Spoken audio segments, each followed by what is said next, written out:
All right, this is my 1965 Chevy Foose built Super Sport. This is my first time ever doing wiring and doing a modification build. The wheels are not the original wheels that came with the kit. I bought them off of eBay, modified them to fit onto the car.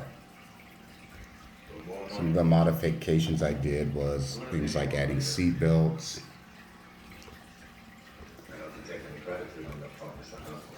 adding the custom treatments like here on the trunk, on the front end, custom speaker grills,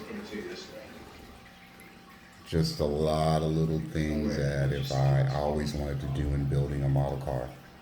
I hadn't built a car in about 15 years, and this one I did a custom paint.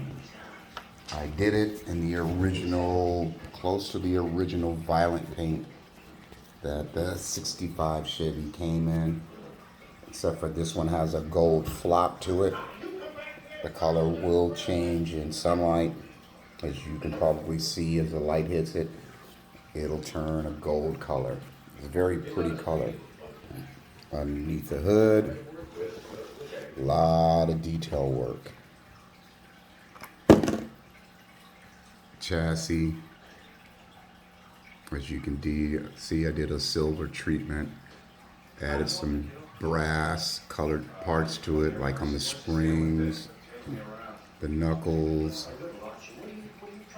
and things like that on the drive shaft with the car. As I said, this is my first time doing a build that was outside of the normal. I'm building a car. Kind of like it. Not my best work yet, but on my next car, I think I'll do a little bit better. As I said, it's been 15 years. So this is my version of the Foose 65 Chevy Impala. Hope you like it. Thanks.